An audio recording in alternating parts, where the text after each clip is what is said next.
देखिए भाई, गाड़ियों में सफ़र करने वाले वो क्या जाने कि सर्दी में बाइक चलाना कितना बड़ा इम्तिहान है। 6000 से ज़ायद जो है ना रोज़गार के मौके फराहम किए जा चुके हैं और उसके अलावा 1600 के करीब फ्रीलांसर जिस वक्त वहाँ पे काम कर रहे हैं। इंटरनेट पे हर चीज को जो देखते हैं उस पर यकीन नहीं कर सकते, को थोड़ी अपनी तहकीक करनी पड़ेगी। पाकिस्तान का आधा एक्सपोर्ट कराची से होता है और पाकिस्तान का 67% डायरेक्ट टैक्स कराची से मिलता है। सितारा टकरा जाए। I was about to say that.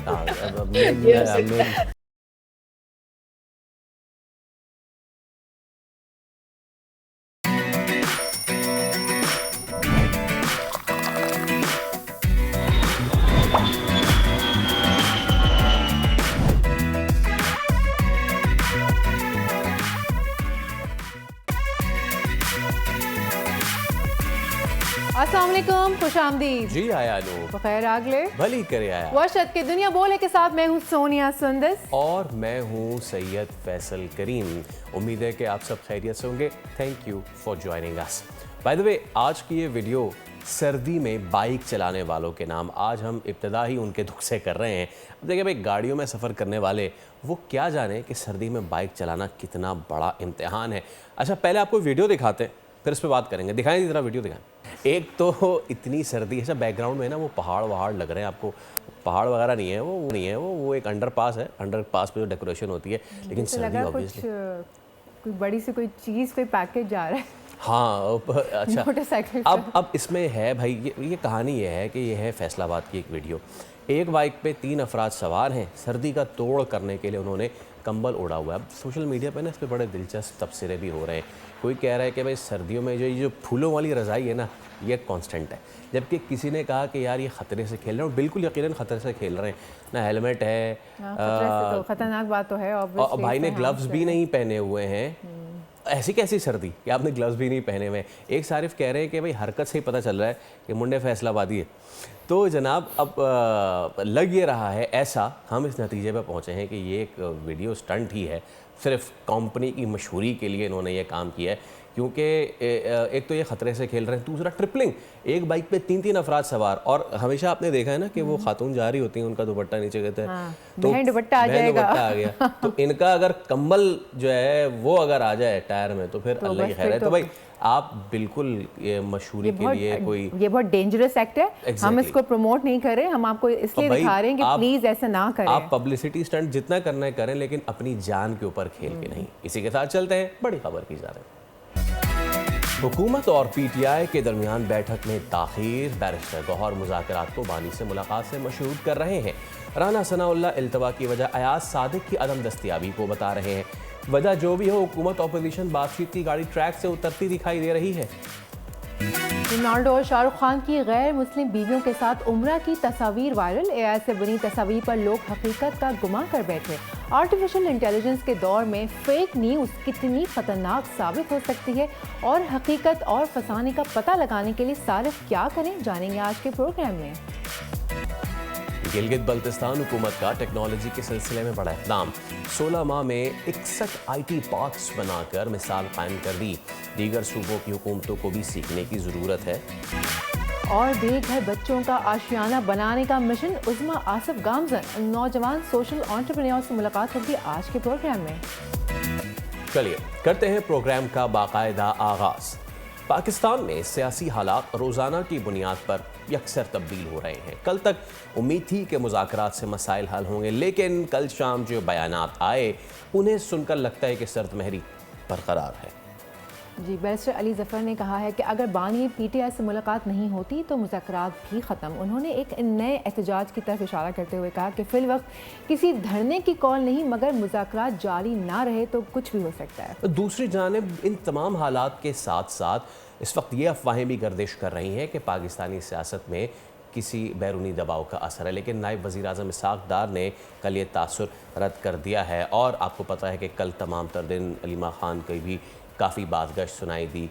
इसी पे सब पे बात कर लेते हैं हम। हमारे साथ मौजूद हैं उनके सीनियर रहनुमा रफ़ीक रजवाना साहब। अस्सलाम वालेकुम सेटर रफ़ीक रजवाना, बहुत शुक्रिया आपके वक्त का। अच्छा रफ़ीक साहब, पाकिस्तान में सियासी हालात का जायज़ा लिया जाए तो रोज़ाना की बुनियाद पर ये बदल रहे हैं। कभी लगता है सब कुछ ठीक हो गया, कभी ऐसे बयानात आ जाते हैं जिससे लगता है कुछ गड़बड़ है। कल बैरिस्टर सैफ ने साफ कहा कि बानी से मुलाकात नहीं होती तो मुज़ाकरात भी नहीं होंगे। उन्होंने एहतजाज का इशारा दिया है। बात ये है कि मुलाकात उनकी ज़रूर होनी चाहिए और हो गई होगी, और वो अपने मुतालबात दें और बात आगे बढ़े। आगे को बात चलती है तो चलनी चाहिए मुल्क के मफाद में। मगर प्रॉब्लम इस तरह से है कि पीटीआई के कितने स्पोक्समैन हैं, और जो भी मुलाकात के लिए जाता है अगर कभी हो जाती है तो वो कोई एक वर्जन लेके आते हैं, उनकी हमशीर खान मोहतरमा जाती हैं तो कोई और वर्जन लेके आती है। तो इन चीज़ों का उनकी पार्टी को खुद नुकसान हो रहा है, और ख़ास तौर पे सोशल मीडिया और ट्विटर अकाउंट जो बाहर से ऑपरेट हो रहा है वो कुछ और कर रहे हैं। वो अभी तक उसी तरह से ही रियासती इदारों पर उनकी जो है ना ज़बानी कलामी हमले और गलत अल्फाज का इस्तेमाल। तो मेरा ख्याल है कि जी कि इस वक्त पीटीआई को चाहिए कि मुज़ाकरात करने जा रही है तो अपनी इन चीज़ों पर कंट्रोल करे, और कोई एक आदमी या दो आदमियों या कम से कम वही कमेटी के अलावा कोई आदमी बाहर बात न करे कि हमारी खान साहब से क्या बात हुई है। वैसे रफ़ीक साहब, तासुर ये दिया जा रहा है कि बानी से मुलाकात इसलिए ज़रूरी है क्योंकि मुतालबात तहरीरी तौर पे मांगे गए हैं। क्या हुकूमत ने बानी पीटीआई की हैंड राइटिंग में मुतालबात मांगे हैं? हैंड राइटिंग की बात नहीं होती है। बात यह है कि वो एक तहरीरी उनका जो चार्टर होगा या उनकी जो डिमांड होंगी या उनके जो मुतालबात होंगे या उनकी ख्वाहिशात होंगी वो तहरीरी तौर पर पेश करेंगे। ज़रूरी नहीं कि hand written by Imran Khan साहब हो। ये तो बात। अच्छा रफ़ीक साहब, क्या ये बात दुरुस्त नहीं कि मुज़ाकरात इसलिए आगे नहीं बढ़ रहा क्योंकि 9 मई पर जुडिशल कमीशन बनाने वाला मुतालबा फिलवक्त काबिल कबूल नहीं? नहीं, वो मेरा ख्याल है कि इस वक्त बेवक्त की रागनी है। कमीशन कभी बनना होता है इनिशियली बन जाता है, और ख़ास तौर पे जहाँ पे एविडेंस है, वीडियो रिकॉर्डिंग है, वीडियोज़ हैं, फोटोग्राफ्स हैं, फुटेज हैं, और उनको कैसे डिनाई किया जाएगा जो आप और हम सारे जो है ना टीवी पे देखते हैं। तो देखिए, 9 मई से अपने आप को मुबर्रा करार देना जो है पीटीआई का, वो नाकाबिल यकीन बात है। ठीक है ना जी। और बात यह है कि मैं आज खुद सोच रहा था कि बड़ी अजीब सी सूरत हाल है कि अपना इमरान खान साहब का जो ट्विटर अकाउंट है और बाहर उनके जो मोहसन बैठे हुए हैं जो पाकिस्तान के खिलाफ जहर उगल रहे हैं, वो इस तरीके से चला रहे हैं, रियासती इदारों पर हमले कर रहे हैं, लफ्जी बमबारी कर रहे हैं, और पाकिस्तान के मफाद के खिलाफ GSP प्लस के खिलाफ। और एक स्टेज की जब IMF को लिखा गया कि आप इनको जो है ना किस्त ना दें और इनसे जो है ना अपना प्रोग्राम आगे ना बढ़ाएं। इन सारी चीज़ों को मैं देखता हूँ तो जब रियासती इदारों पर इस तरह के हमले हो रहे हैं तो फिर मैं TTP के हमले जो फिजिकली कर रहे हैं हमारे फौजी जवानों पर, जो जान शहादत नोश कर रहे हैं लॉ एनफोर्सिंग एजेंसीज पर, तो इनको मिलाता हूँ तो वो लफ्जी हमले कर रहे हैं, ये हथियार से हमले कर रहे हैं। तो क्या ये पाकिस्तान के इंटरेस्ट के हक में है या पाकिस्तान के इंटरेस्ट के खिलाफ है?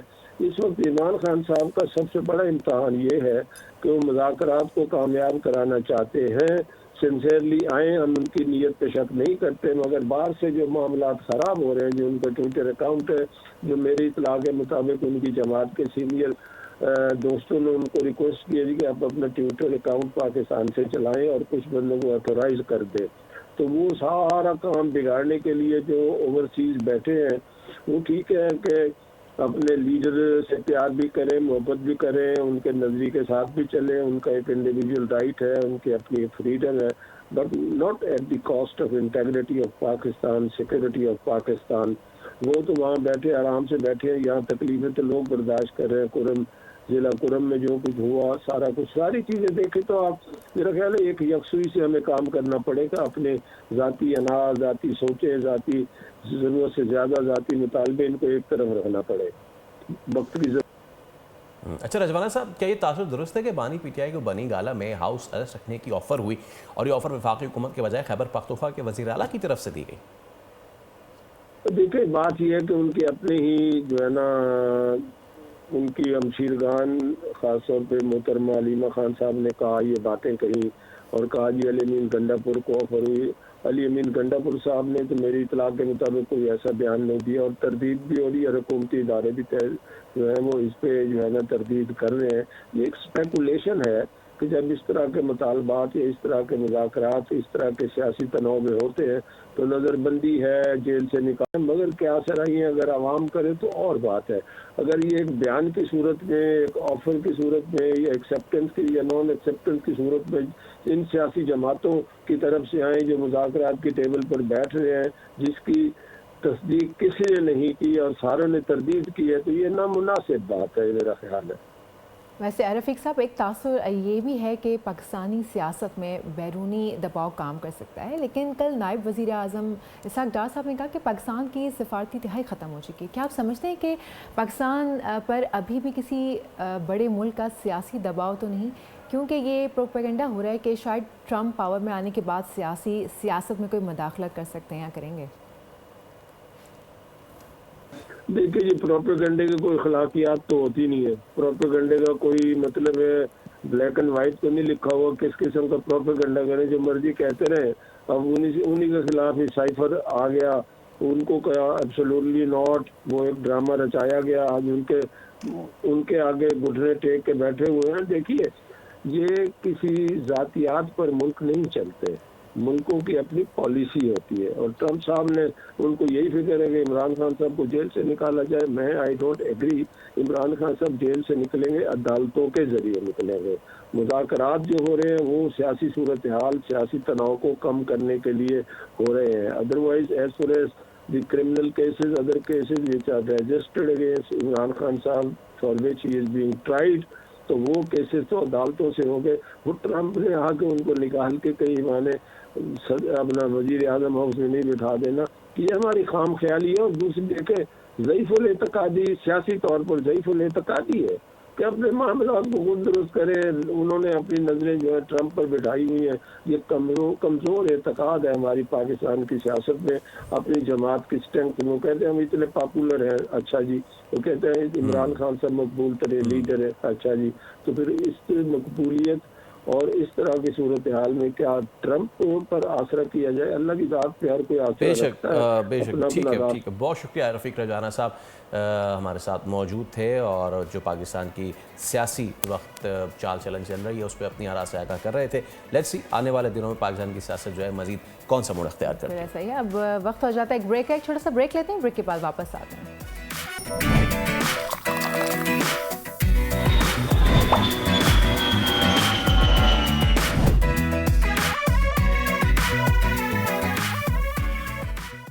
वेलकम बैक जनाब, उम्मीद करते हैं आपका दिन अच्छा गुजरा होगा। शुरुआत तो हमने अच्छे दिन की कर ही दी है माशाल्लाह। गिलगित बल्तिस्तान में सिर्फ 16 माह की कलील मुद्दत में 61 IT पार्क्स और फ्रीलांसिंग हब्स की बुनियाद रखी गई है, जो कि यकीनन एक काबिल सताइश अमल है। इन IT पार्क्स का मकसद कश्मीर और गिलगित बल्तिस्तान को IT से आरास्ता खित्ते में तब्दील करना है। इस मंसूबे का मकसद ये है कि मकामी कम्यूनिटीज़ और इंतज़ामिया को माहौल दोस्त निज़ाम मिल सके, और फ्रीलांसिंग हब्स का मकसद नौजवानों को बाइख्तियार बनाना है।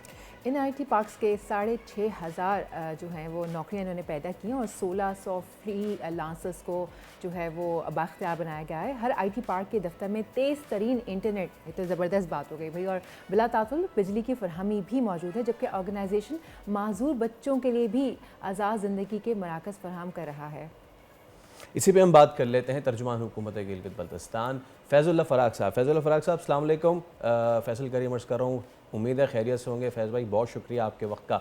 तो एक बहुत अच्छा इनिशिएटिव, एक वक्त में हम सुनते थे कि गिलगित बल्तिस्तान में इंटरनेट का सबसे बड़ा इशू होता था, लेकिन वहाँ से आप लोगों ने ट्रांसफॉर्म कर दिया है और IT पार्क्स बना दिए हैं, फ्रीलांसर्स के लिए हब्स बना दिए हैं। बहुत ही ज़बरदस्त और कमेंडेबल काम किया है फैज़ साहब आपने। ज़रा बताएँ कब से इसकी शुरुआत हुई है, कितने लोग इससे इस्तेफ़ादा कर चुके हैं अब तक? बिस्मिल्लाहिर्रहमानिर्रहीम, बहुत शुक्रिया। वालेकुम अस्सलाम, गुड मॉर्निंग टू ऑल। आपको और आपकी बहुत मेहरबानी चैनल का, और तमाम देखने वाले और सुनने वालों को मेरा अस्सलाम वालेकुम और सबका सलाम हो। आज बड़ा खूबसूरत टॉपिक पे आपने जिस तरह यहाँ पे प्रोग्राम का इनेकाद किया है, गिलगित बल्तिस्तान जैसे फार फ्लंग एरिया, यकीनन ये समझा जाता है कि ये पाकिस्तान का एक सिरा है जहाँ से आगाज़ होता है और कराची में जाके अख्तिताम होता है। ये गिलगित बल्तिस्तान जो है पाकिस्तान के माथे का झूमर है, और गिलगित बल्तिस्तान पाकिस्तान का सर दड़ का जो रिश्ता है, वहाँ के नौजवानों को जदीद टेक्नोलॉजी से जोड़ने के लिए हुकूमत गिलगित बल्तिस्तान ने SCO की इश्तराक से जिस तरह गिलगित बल्तिस्तान के नौजवानों को फ्री लांसिंग के ज़रिए आईटी उनकी जो हाथ में डिवाइस है उसको रोज़गार का ज़रिया बनाने के लिए गिलगित बल्तिस्तान में जो इक़दाम कम वक्त में उठाए हैं उसमें DGSCO की जो डायनामिक पर्सनालिटी और उसकी इंतज़ामिया ने उस खत्ते में बहुत बड़ा काम किया और गिलगित बल्तिस्तान और आज़ाद कश्मीर को मिला के 61 वहाँ पे IT पार्क्स का क़याम अमल में लाया गया है, जिसमें 6,500 से ज़ायद जो है ना रोज़गार के मौके फराहम किए जा चुके हैं और उसके अलावा 1600 के करीब फ्री लांसर इस वक्त वहाँ पे काम कर रहे हैं। और एक ऐसे अंदर जहाँ पे बेरोज़गारी की शिद्दत है और सरकारी नौकरी हुकूमत नहीं दे पा रही, ऐसे माहौल के अंदर नौजवानों को फ्री लांसिंग से जोड़ना और उनको जदीद तकाज़ों के मुताबिक उनको एम्पावर करना और जदीद टेक्नोलॉजी के ज़रिए उनको जोड़कर दुनिया के साथ उनको जोड़ना ये खुशाइन है। और हम समझते हैं गिलगित बल्तिस्तान की हुकूमत की रिस्पॉन्सिबिलिटी है कि वो अपने नौजवानों को नेगेटिविटी से निकाल के पॉजिटिव एक्टिविटी के साथ जोड़ना, ये गिलगित बल्तिस्तान की हुकूमत का आपने कहा बहुत बड़ा कारनामा है। लेकिन मैं ये समझता हूँ ये हमारी ज़िम्मेदारी है और हम अपनी ज़िम्मेदारियाँ निभा रहे हैं। बिल्कुल फैज़ साहब, आपने बहुत ही ज़बरदस्त इनिशिएटिव लिया है, हम खुद बहुत इसको अप्रिशिएट करेंगे अपनी तरफ से भी। वैसे अभी आपने बताया कि इंटरनेट का जो है इस्तेमाल यहाँ पर बहुत तेज़ रफ्तार इंटरनेट जो है वो यहाँ पर मैसर है और बिजली भी जो है वो बग़ैर किसी इंटरप्शन के वहाँ आ रही है। ये मैं समझती हूँ बड़ा ही ज़बरदस्त कारनामा है कि तेज़ रफ्तार इंटरनेट और बिजली की फरहमी, ये कैसे आपने मुमकिन किया? हाँ, ये जो IT पार्क्स बनाए गए हैं गिलगित बल्तिस्तान में, उनका बकायदा इनॉग्रेशन गुज़िश्ता 14 अगस्त को हुआ था। 14-15 पार्क्स का, उसमें 33 फिर शामिल हो गए थे टोटल। इन तमाम सेंटर्स के अंदर बाकायदा बिला तातुल बिजली की फराहमी है और उसके साथ साथ इन तमाम IT सेंटर्स को तमाम तर सहूलियात से लेस किया गया है और गिलगित बल्तिस्तान के एक बहुत बड़ी तादाद नौजवानों की इन IT पार्क्स का जुड़ गई है।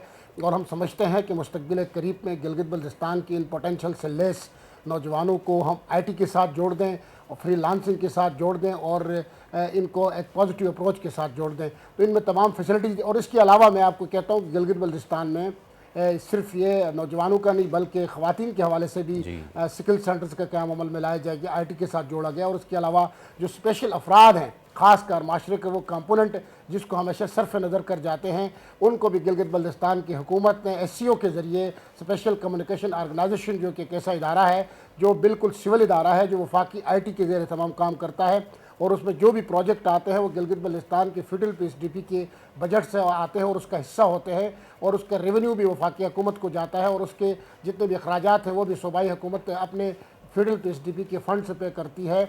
तो उन्होंने स्पेशल अफराद के लिए भी एक ऐसे सेंटर का क़याम अमल में लाया गया है जहाँ पे वो अपनी ज़िंदगी को खुद एतमादी के साथ, भरोसे के साथ और मुस्तकबिल के इम्कानात के साथ जोड़कर वहाँ के स्पेशल अफराद को खास कर ख्याल रखा गया है ताकि वो स्किलफुल हो और माशरे पे बोझ बनने के बजाय वो माशरे के लिए एक अपॉर्चुनिटी बने और सोसाइटी के लिए एक बेहतरीन किरदार बनकर आगे बढ़ सकें। फैज़ साहब, मैं आपसे यही मेरा अगला सवाल यही पूछ रहा था, ख़ातीन के हवाले से ख़ास तौर पे गिलगित बल्तिस्तान की जो बच्चियां हैं, लड़कियां हैं, माशाल्लाह वो बड़ा ज़बरदस्त और कमेंडेबल काम करती हैं। इन तमाम तर फैसिलिटीज़ में इनका रेशियो कितना है ख़वातीन का, लड़कियों का, as compared to the boys? हाँ बिल्कुल, गिलगित बल्तिस्तान के जो बच्चियां हैं उनका लिटरेसी रेट भी खुश आइंद है और बहुत हौसला अफजा है और उसके साथ साथ इन IT पार्क्स के अंदर भी उनके जो कंट्रीब्यूशन और इश्तराक है वो भी नौजवानों से, लड़कों से कम तो नहीं है, उनके बराबर है। और आपने देखा गिलगित बल्तिस्तान की जो बच्चियां हैं इनका पोटेंशियल भी किसी से कम नहीं है। समीना बेग देखें जिसने माउंट एवरेस्ट पे जाकर पाकिस्तान का पहला परचम लहराया था, गिलगित बल्तिस्तान की बच्चियाँ इस IT हब्स और पार्क्स के अंदर भी अपनी सलाहियतों को लोहा मनवाते हुए स्किलफुल हो रही है और उनका रेशो जो है वो नौजवानों के बराबर है। प्लीज़ सर ये बताएं कि अभी ये प्रोजेक्ट कंप्लीट हो गया है, ऑपरेशनल हो गया और इसके अलावा क्या क्या आपकी पाइपलाइन में और प्रोजेक्ट्स हैं या इन्हीं प्रोजेक्ट्स के जैसे और पार्क्स आपको बनाने हैं?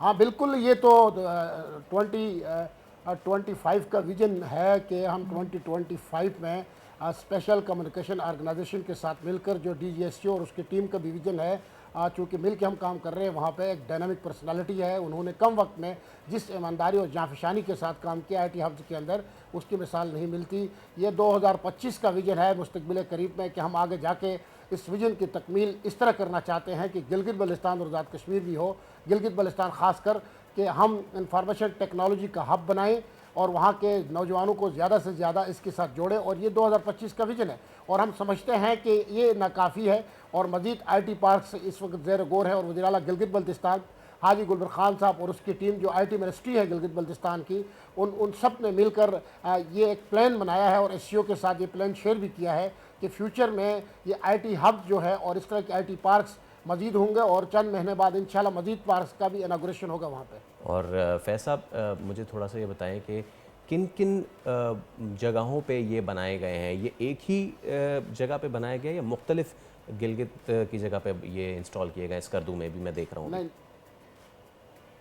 इनकी ख़ास बात यह है कि ये उन इलाकों में भी बनाया गया है जहाँ पे ये नहीं सोचा जा सकता है कि यहाँ की इंफॉर्मेशन टेक्नोलॉजी आएगी। इसमें गिलगित बल्तिस्तान भर के 10 अजला की वो फार फलक इलाके हैं जहाँ आज तक किसी की एक्सेस ही नहीं थी, वहाँ भी बनाई। दारेल जैसे इलाके में भी, चलास में भी, गोपिस में भी, गिजर में भी, हुंजा में, अस्तौर में, बल्तिस्तान के इलाकों में भी, इन तमाम इलाकों में यकसा तौर पर नौजवानों को IT से और IT पार्क से जोड़ने के लिए वहाँ पे IT पार्क का क़याम अमल में लाया गया। इसमें कोई जगह ऐसी खाली नहीं है जहाँ पर IT पार्क ना हो। हाँ, अलबत्ता कुछ शहरी इलाके हैं जिनमें मज़ीद गुंजाइश है बेहतर बनाने की, चूँकि वो शहरी इलाके थे पहले से कनेक्टेड थे, तो उनमें मज़ीद 1-2 IT पार्क्स का क़याम अमल में लाना बाकी है। और बहुत जल्द इंशाल्लाह उन इलाकों में भी IT पार्क्स के क़याम के ज़रिए उनको एम्पावर किया जाएगा और उनको जदीद टेक्नोलॉजी से गिलगित बल्तिस्तान के नौजवानों को जोड़ा जाएगा। जी फैज़ साहब, आपने बताया कि जो स्पेशली एबल्ड लोग हैं उनके लिए भी आप लोग निकाल रहे हैं, जगह निकाल रहे हैं, तो उनके लिए स्पेशली क्या नौकरियां हैं जो आप लोग फराहम करेंगे? गिलगित बल्तिस्तान में जो आपने बताया, मैंने पहले भी बताया, ख़ासकर स्पेशल अफराद उनको वहाँ पे एक सेंटर बनाया गया है गिलगित में और बल्तिस्तान में भी, अभी दियाबर डिवीज़न में भी इंशाल्लाह प्लान है।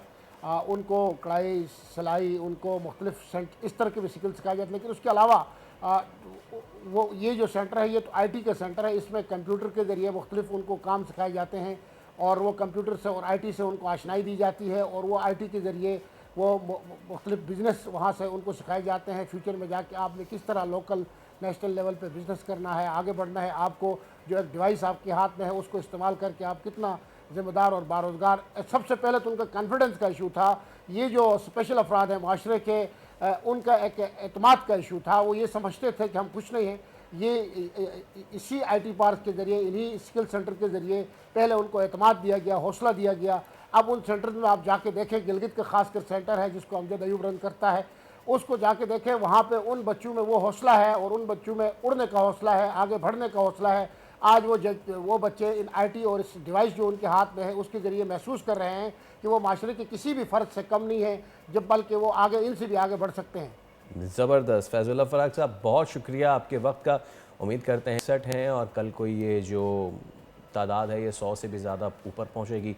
सो बहुत शुक्रिया फैज़ुल्लाह फ़राक साहब, और इसी तरीके से पाकिस्तान को तरक्की की राह पे गामज़न करते रहें। बहुत अच्छी बात है। अब ब्रेक का वक्त हो गया, ब्रेक का वक्त हो चुका है, अब छोटी सी ब्रेक लेते हैं, ब्रेक के बाद वापस आते हैं।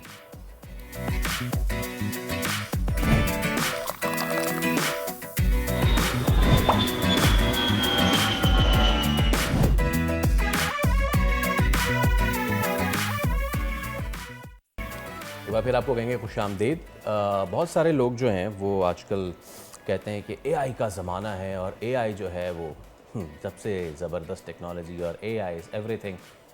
यू नो व्हाट, हम कभी कभी सोचते हैं कि हम पाकिस्तानी और इंडियंस जो हैं ये AI के साथ कर क्या रहे होते हैं। ये अभी कुछ ताज़ा तस्वीर हैं और वो हम आपको दिखाते हैं। एक तो शाहरुख खान है, उन्होंने अपनी फैमिली के साथ उम्रा कर लिया। प्लीज़ अगर तस्वीरें शो करें, शाहरुख खान ने अपनी फैमिली के जो है वो उम्रा कर लिया।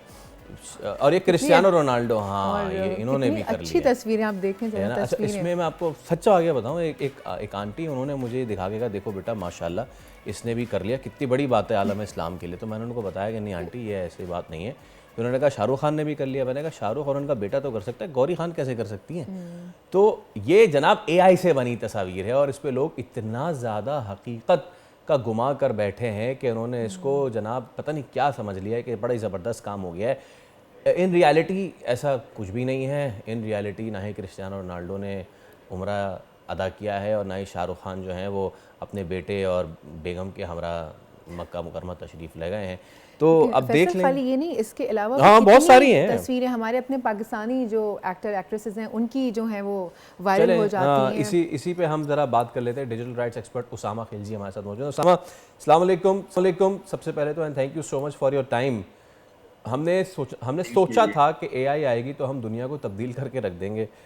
हम ये कर रहे हैं, ये सारे अल्लाह के बोलते हैं भी इसमें हमें होती है। बट चले, just for the fun fact तो आप ठीक है, फॉर एक दो बारी ठीक हो जाता है, लेकिन अब इसमें जो फैक्ट चेकिंग है ये कितना ज़्यादा ख़तरनाक हो सकता है आगे जाके, क्योंकि आप कुछ भी बना के और कुछ भी प्रेजेंट कर सकते हैं और लोग, आपको पता है कि किस तरीके से इस पर एतमाद कर जाते थे। तो इनका सही इस्तेमाल हो रहा है आपकी नज़र में? जी बिल्कुल, देखें इसमें 2 चीज़ें हैं। एक तो ऑडियंस की जानिब से हमें जो है काफ़ी ज़्यादा डिजिटल लिटरेसी की ज़रूरत है, ताकि लोगों को मालूम हो कि एआई होता क्या है, किस तरह काम करता है और किस तरह आप इंटरनेट पे हर चीज़ को जो देखते हैं, उस पे यकीन नहीं कर सकते, को थोड़ी अपनी तहकीक करनी पड़ेगी। क्योंकि जैसे आपने कहा वो इतनी असली तस्वीर लगती है कि वो लोगों की गलती भी नहीं है कि उसको मान जाएँ क्योंकि वो लगता है कि बिल्कुल असल है। और दूसरी चीज़ ये कि जो लोग एआई का इस्तेमाल कर रहे हैं और पोस्ट कर रहे हैं, उनकी ये ज़िम्मेदारी बनती है कि उसके साथ लिखें वाज़ेह तौर पे कि ये एआई से जनरेट हुआ है, ये असली इमेज नहीं है या असली वीडियो नहीं है। और इसकी रेगुलेशन में भी यही आना चाहिए कि आप एआई बेशक इस्तेमाल करें, लेकिन आप उसको जो है बिल्कुल एक्सप्लिसिटली बताएँ कि ये एआई जनरेटेड इमेज है, ये असली नहीं है। और इसमें हम ये भी देखते हैं कि जो सोशल मीडिया के प्लेटफ़ॉर्म्स हैं, उन पे भी ये ज़िम्मेदारी आयद है कि वो डिटेक्ट करें कि एआई से क्या जनरेट हुआ है और अक्सर प्लेटफ़ॉर्म्स पे तो उधर नज़र भी आ जाता है लिखा हुआ कि ये एआई जनरेटेड है। तो ये 2 चीज़ें मेरे ख़्याल से एआई से रिलेटेड बहुत ज़रूरी। और इसमें जो सार्फिन हैं उनकी अपनी कितनी ज़िम्मेदारी बनती है उसामा, कि वो इस तरीके की चीज़ों को स्प्रेड ना करें, स्प्रेडिंग विद द बिलीफ कि इट इज़ ट्रू। देखिए, अगर वो विद द बिलीफ कि इट्स ट्रू स्प्रेड करते हैं, तो फिर तो उनकी गलती नहीं है। क्योंकि उनको वो अपनी नीयत से तो सच्चा समझ के उसको शेयर कर रहे हैं। तो इसमें लेकिन वो प्रॉब्लम होता है जब लोगों को पता होता है कि ये सच नहीं है और वो शेयर करके ये प्रिटेंड कर रहे होते हैं कि ये सच है। तो मेरे ख़्याल से वहाँ मसला आता है। और ख़ासकर अगर आप देख लें कि इलेक्शन के दौरान इलेक्शन के बाद सियासी जमातों का इसका इस्तेमाल करना, ख़ासकर ये दिखाना कि कोई सियासी फ़िगर ये बात कर रहा है जो असल में उन्होंने नहीं की हुई, ये काफ़ी डेंजरस हो सकता है। एग्जैक्टली। तो इसमें जो है ये फिर हमारी जो लॉ एनफोर्समेंट है, एफआईए हो गई जिनकी ज़िम्मेदारी है इन्वेस्टिगेट करना साइबर क्राइम, उनकी कैपेसिटी भी बेहतर करने की ज़रूरत है, ताकि उनके पास ये टेक्नोलॉजी और फोरेंसिक लैब जो है, उसमें उन्हें ये सलाहियत आ जाए कि वो एआई को आसानी से डिटेक्ट कर सकें। जी। अच्छा, वैसे उसामा, मैं एक आम यूज़र हूँ। मैं आपसे ऐसे सवाल कर रही हूँ कि मुझे नहीं पता कि ये एआई जनरेटेड है या नहीं। तो मैं कैसे तहकीक कर सकूँगी, मैं कैसे जान सकूँगी कि ये एआई जनरेटेड है? क्योंकि हमारे जो आम लोग हैं ना, वो इससे इतनी अवेयरनेस नहीं है, जैसे कि आपने कहा कि अवेयरनेस की ज़रूरत है। तो किस तरह मैं तहकीक करूँ कि ये आया फ़ेक न्यूज़ है कि नहीं? ये जो फ़ेक न्यूज़ है ये फिर उसके बाद फैलती चली जाती है। तो हम कैसे इस चीज़ को क्लियर करें कि आया ये एआई जनरेटेड है या जो न्यूज़ आई है वो फ़ेक है? जी देखिए, बहुत अच्छा सवाल आपने किया और इसमें कुछ चीज़ें हैं। सबसे पहले तो ये सिर्फ़ एआई से रिलेटेड मसला नहीं है, एआई के अलावा भी आपको जो है फ़ॉल्स इन्फॉर्मेशन काफ़ी मिलती है। तो उसमें सबसे पहले तो हम लोगों को ये तजवीज़ देते हैं कि आप सोर्स पे जाएँ। तो मिसाल के तौर पे अगर बोल्ड न्यूज़ के बारे में कोई ख़बर है, तो आप बोल्ड न्यूज़ के पेज पे जाएँ और देखें कि बोल्ड न्यूज़ ने क्या लिखा हुआ है, क्या ये सच है या नहीं? और फिर ट्विटर या फ़ेसबुक वग़ैरह पे आप सवाल भी कमेंट भी कर सकते हैं, रिप्लाई भी कर सकते हैं, पूछ सकते हैं उनसे। फिर उसमें जो है आपको अगर आपकी अपनी पर्सनल पेज के बारे में पर्सनैलिटी के बारे में है, तो आप उस पेज पे जाएँ और देखें कि क्या उधर इस किस्म की खबर है या नहीं और तहकीक किसी ने की है या नहीं। दूसरा, अगर किसी खबर के बारे में है, तो आप जो रिलायबल न्यूज़ सोर्सेज़ हैं, जो न्यूज़ चैनल्स हैं या अखबार हैं, आप उनके पेजेज़ पे जाएँ और देखें कि क्या सच में ये हो रहा है या नहीं। और एक सिंपल तरीके से आप गूगल पे जो है सर्च भी कर सकते हैं। आप सर्च करके पूछें कि क्या ये वाकया पेश आया है या नहीं। तो ये बेसिक आपकी कुछ चीजें हैं जो आप कर सकते हैं चेक करने के लिए कि सच्चाई क्या है, और इसमें आसानी से आपको मालूम हो सकता है कि सच क्या है और झूठ क्या है। अच्छा Usama, let's now talk about the penalization. ये कितना ज़रूरी है उन लोगों को जान लेना कि जो इस तरह की हरकतें करते हैं। जैसे अभी हाल ही में एक मशहूर यूट्यूबर हैं, उनकी वाइफ की एक स्कैम वीडियो सामने और इस तरह की बहुत सारी चीज़ें अब सामने आई। तो कैसे रोका जा सकता है इनको, क्या कवानीन है इस पे, और अगर इस तरह के लोग पकड़े जाते हैं तो कितनी ज़रूरी उनकी पीनलाइजेशन होती है? देखिए, prevention of electronic crimes act जो साइबर क्राइम लॉ कहलाता है या पीका लॉ कहलाता है, उसमें जो है फेक आइडेंटिटी इस्तेमाल करना या लोगों को स्टॉक करना ऑनलाइन या उनकी तस्वीर मॉर्फ करके इंटरनेट पे लगाना, ये सारे जराइम हैं। और इसमें मेरे ख्याल से फाइन भी है कोई 10-20 लाख रुपए का, और आपको जेल भी हो सकती है, मेरे ख्याल से 3 से 5 साल इस तरह कुछ मुद्दत है। तो उसपे ज़रूर जो है कवानीन मौजूद हैं, उसपे आप एफआईए के साथ जो है केस रजिस्टर कर सकते हैं, और आगे फिर एफआईए तहकीक करके ढूँढ भी सकती है जिसने जुर्म किया होता है, और फिर उनको सज़ा भी हो सकती है। वैसे आजकल तो बहुत ज़्यादा ना तस्वीरों के साथ साथ वीडियोस भी वायरल हो जाती हैं और लोग उसको फॉरवर्ड भी कर देते हैं। तो मैं अगेन वही बात करना चाह रही हूँ आपसे कि अगर मैंने पता चला लिया कि ये फ़ेक है, तो क्या ख़ुद से उन तमाम चीज़ों की रोकथाम मुमकिन है कि हम उसे फॉरवर्ड ना करें? कोई रूल कोई ऐसा कि इंटरनेट के थ्रू ही, मतलब ऊपर सर्वर से ही वो चीज़ लॉक कर दी जाए, आगे फॉरवर्ड ना हो, क्या ऐसा पॉसिबल है? जी, अगर आप ये सोशल मीडिया प्लेटफ़ॉर्म्स को रिपोर्ट करें, तो ये बहुत ज़रूरी है। तो उसमें ऑप्शन आता है ऊपर जो डॉट्स 3 बने होते हैं, उनके क्लिक करें, आप रिपोर्ट करें उसको, और उधर आप रिपोर्ट में लिख दें कि ये फ़ॉल्स इन्फॉर्मेशन है या मैनिपुलेटेड कंटेंट है। तो फिर अक्सर जो है सोशल मीडिया प्लेटफ़ॉर्म्स खुद उस पे एक्शन ले लेते हैं, ख़ासकर अगर सीरियस या डेंजरस नेचर का कंटेंट हो। तो उसको जो है फिर हैश किया जाता है। लेकिन इसके अलावा फिर हमारी अपनी भी ज़िम्मेदारी बनती है कि हम उसको फॉरवर्ड ना करें, और हम कमेंट्स में उसमें लिख दें कि ये फ़ॉल्स इन्फॉर्मेशन है या ये गलत लगाया गया है। और अक्सर जो है हमें ये नज़र आता है कि हम कमेंट्स में जाते हैं, हमें मालूम होता है कि असली क्या पिक्चर है।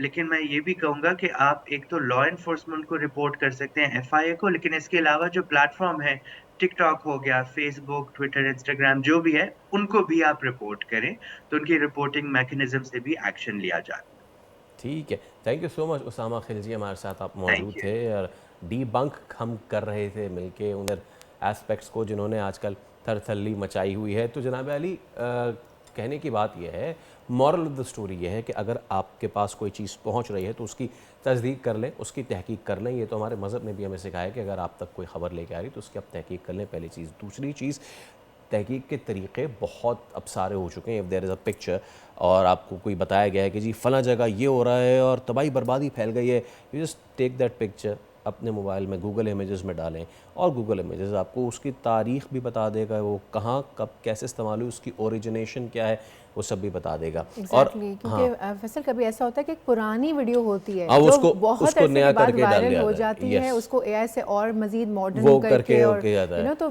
कोई भी चीज़, मतलब हमारे यही बताने का मकसद है कि भाई तहकीक के बगैर जो और है वो आगे तीसरी ना जो करें। चीज़, उसकी आखिरी चीज़, इसके बाद हम ब्रेक ही लेंगे, वो ये कि ना ही रोनाल्डो ने उम्रा किया है और ना ही शाहरुख खान गौरी खान के हमरा मक्का मुकरमा गए हैं। ऐसी कोई भी चीज़ आए तो खुदा का वास्ता उस पर यकीन ना कर लें। इसके साथ लेते हैं ब्रेक, हमारे साथ रहिए, हम पे यकीन कर लें।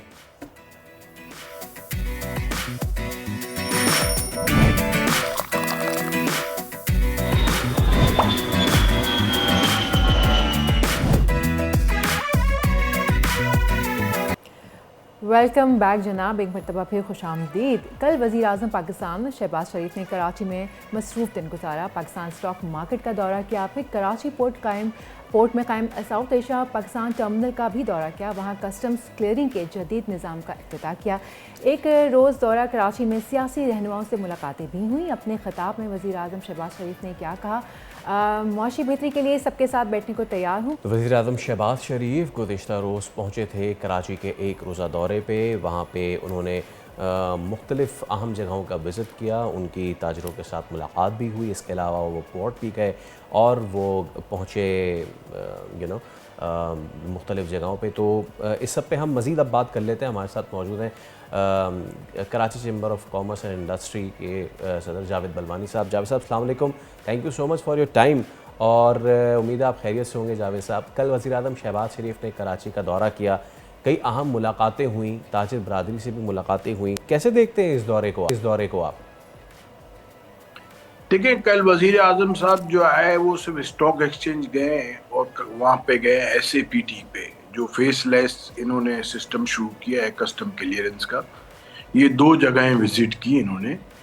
हमें कहा गया था, हमें मीडिया के थ्रू बल्कि पता चला था कि हमसे मीटिंग करेंगे, तो हमसे तो कोई मीटिंग नहीं की इन्होंने। अच्छा, मगर अफसोस है कि पाकिस्तान का आधा एक्सपोर्ट कराची से होता है और पाकिस्तान का 67% डायरेक्ट टैक्स कराची से मिलता है, और कराची की ताजिर बरादरों के साथ मीटिंग ना करना, हमें अफसोस होता है कि वज़ीर आज़म साहब को मीटिंग करनी चाहिए। और अलग से टाइम में तो वज़ीर आज़म ने हमसे कमिटमेंट भी किया था कि हर 3 महीने में हम आपसे मीटिंग करेंगे, मगर वो कमिटमेंट पूरा नहीं कर रहे। और वज़ीर आज़म ने दौरा किया, मगर ये फेसलेस जो सिस्टम बनाया है इस पर मैं अप्रिशिएट करूँगा कि कराची चैम्बर ने एक लेटर लिखा था वज़ीर आज़म को कि अच्छा, वज़ीर आज़म की ये खूबी सबसे अच्छी ये है कि जब भी इनको लेटर लिखो तो इनका जवाब ज़रूर आता है, समझे। अब इसके अंदर ये फेसलेस वाला हमने तो इनको ये कहा था कि जो कस्टम पे डिटेंशन चार्जेस लग जाते हैं और डैमेज लग जाता है, उसका रीज़न ये है कि कस्टम वाले परफॉर्म सही नहीं करते, वो जल्दी क्लियर नहीं करते माल को। उनके लिए इन्होंने ये फेसलेस सिस्टम बनाया, इसका हम शुक्रिया अदा करेंगे FBI चेयरमैन का भी और वज़ीर आज़म का भी। इससे बहुत स्पीड में माल क्लियर हो रहा है लोगों का, और मैं समझता हूँ अब डैमेज और डिटेंशन चार्जेस पाकिस्तान को नहीं लगे, पाकिस्तान के इम्पोर्टर्स को नहीं लगेंगे। और डिटेंशन चार्जेस में आपके डॉलर जाते हैं क्योंकि वो शिपिंग कंपनी लेती है, तो पाकिस्तान का बहुत बड़ा नुकसान डॉलर टर्म में होता है और कॉस्ट ऑफ डूइंग बिजनेस भी बढ़ जाता है। जो इम्पोर्टर्स, चाहे इंडस्ट्रियलिस्ट हों, चाहे ट्रेडर्स हों, चाहे इंडस्ट्रियल गुड्स के लिए कोई चीज़ इंपोर्ट कर रहे हो, चाहे इंडस्ट्रियल मशीनरी इंपोर्ट कर रहे हो, तो इस पे मैं ख़ास तौर पे शुक्रिया अदा करूँगा कि ये FBR के चेयरमैन और वज़ीर आज़म ने इस पर बहुत अच्छा काम किया और ये मुल्क को इसका बहुत बड़ा फ़ायदा होगा।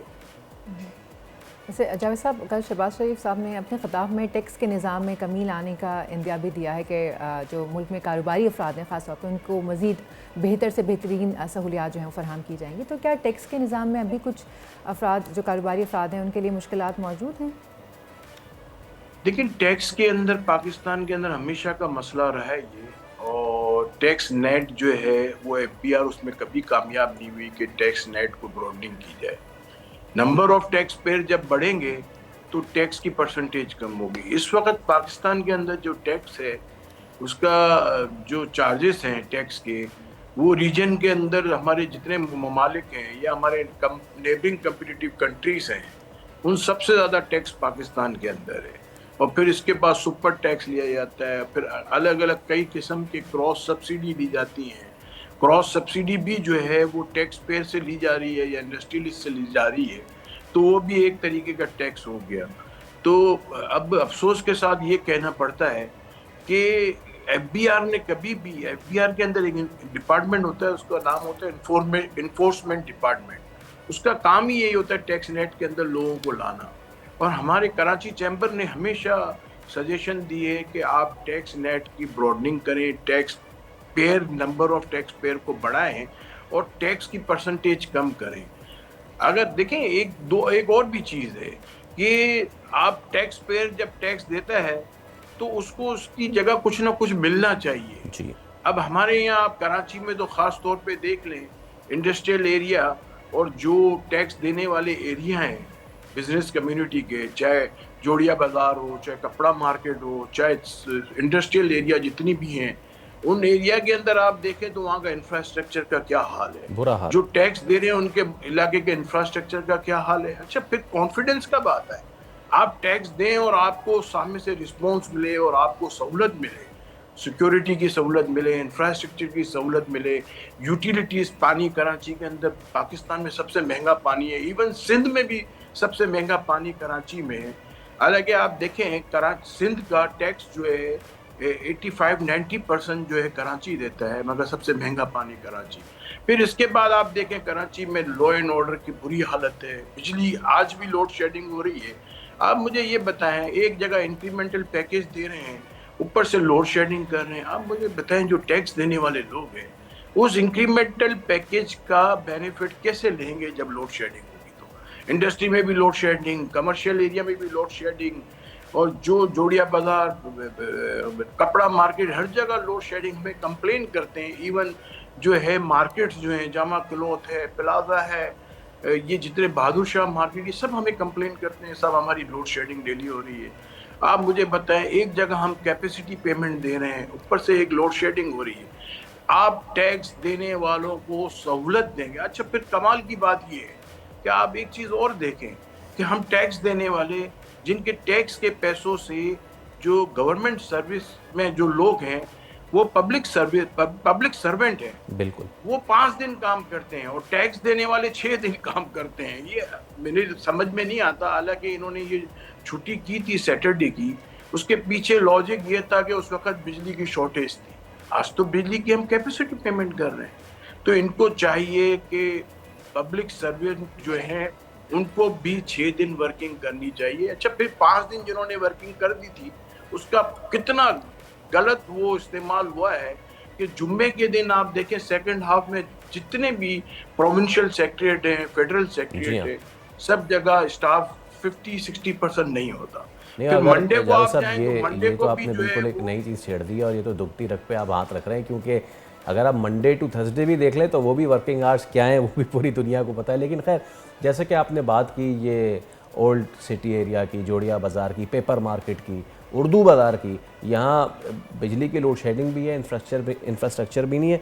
बारिश हो जाए तो यहाँ पे बंदा जा नहीं सकता है, गटर उबल रहे होते हैं। तो ये हैं वो जगहें जो आपको टैक्स दे रही हैं लेकिन इनको कुछ नहीं मिल रहा है। अब ऐसे में कल जब शहबाज शरीफ वज़ीर आज़म तशरीफ़ लाए, उनसे बड़ी एक्सपेक्टेशंस थी, लेकिन ऐसा क्यों हुआ जावेद साहब कि स्टॉक मार्केट जो है वो बजाय पॉजिटिव सेंटिमेंट्स के साथ ऊपर जाने के वो नीचे आ गई?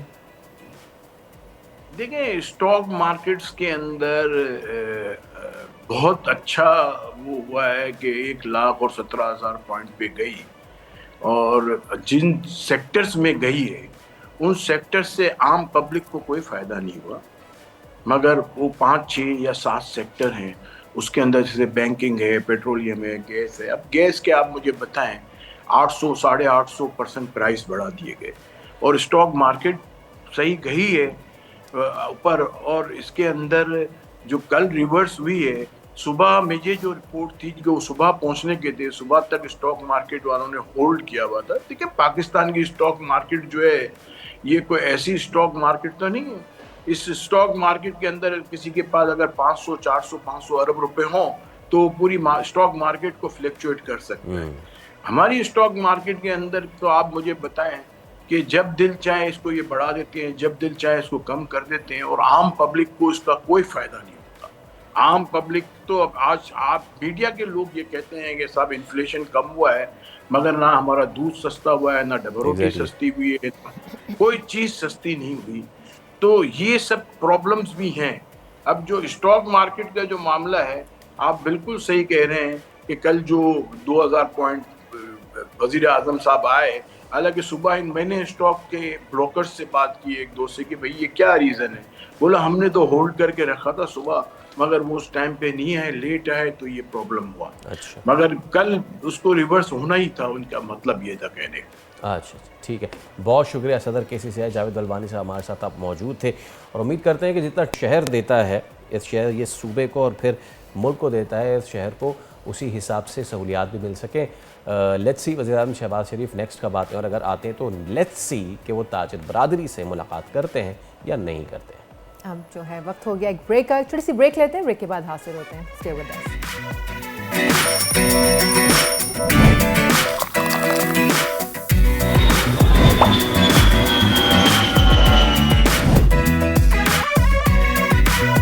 वेलकम बैक जनाब। गुज़िश्ता कई माह से पाकिस्तान में इंटरनेट सर्विस मुतासर होने की खबरें आम हैं। इस हवाले से सरकारी इदारे पाकिस्तान टेलीकम्युनिकेशन ने जो तहकीकात की, उनमें चंद वजूहात सामने आई हैं। पीटीए की रिपोर्ट के मुताबिक इंटरनेट में खलल के दौरान पाकिस्तान में वीपीएन का इस्तेमाल बढ़ा, जिसने इंटरनेट को मज़ीद सुस्त बना दिया। और वीपीएन का बढ़ता इस्तेमाल ही इंटरनेट इंफ्रास्ट्रक्चर पर दबाव की वजह है। पीटीए की अपनी तैयार करदा रिपोर्ट के मुताबिक वीपीएन्स के इस्तेमाल से मुकामी सीडीएन्स को नज़रअंदाज किया जा रहा है, जबकि पाकिस्तान में 70% इंटरनेट सीडीएन्स के ज़रिए ही फराहम होता है। इस रिपोर्ट में यह भी कहा गया है कि वीपीएन ट्रैफिक की वजह से बैंडविड्थ में इजाफा हुआ और इससे गैर मुल्की ज़र मुबादला को नुकसान पहुँचा। इसी पर हम अब बात कर लेते हैं। आज हमारे साथ मौजूद हैं सदफ़ खान, जो कि सोशल मीडिया एक्टिविस्ट हैं। सदफ़, अस्सलाम वालेकुम, very good morning to you, और बहुत शुक्रिया आपके वक्त का। सदफ़, ये बात इसमें सदाकत तो है कि जब आप वीपीएन इस्तेमाल करते हैं तो आपका इंटरनेट स्लो हो जाता है, but that's not the second step, और sorry that's not the first step, that's the second step. First step ही यही है कि आपके इंटरनेट में खलल क्यों है। इंटरनेट में खलल होगा, लोग वीपीएन यूज़ करेंगे। ये सही बात है कि यूज़र्स के लिए वीपीएन के इस्तेमाल से इंटरनेट स्लो हो जाता है, लेकिन उसका जो पीटीए क्लेम कर रहा है कि मुल्क के इंटरनेट इंफ्रास्ट्रक्चर पे असर पड़ता है, ये टेक्निकली बात कुछ सही नहीं लगती। मैं ये बताना चाहूँगी कि वीपीएन इस्तेमाल का काम करते कैसे हैं।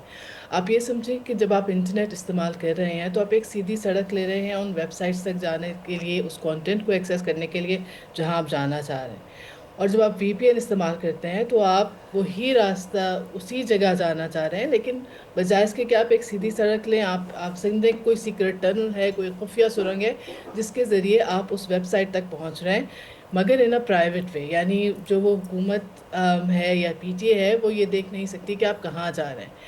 पीटीए टेक्निकली सिर्फ ये मेजर कर सकता है कि कितने लोग हैं जो वेल नोन वीपीएन्स, यानी जो उन्हें सुरंगें आप समझ लें पता है, कितने लोग उन तक जा रहे हैं। जो एक तो ये फर्स्ट ऑफ ऑल वो ये मेजर नहीं कर सकते कि कितने लोग हैं जो अननोन दूसरे प्राइवेट वीपीएन्स या थाउजेंड्स ऑफ स्मॉलर वीपीएन्स जो एग्जिस्ट करते हैं उन तक जा रहे हैं। तो एक तो ये कि पीटीए का ये क्लेम किस तरह है, इसके अंदर थोड़ा सा मुझे शक है।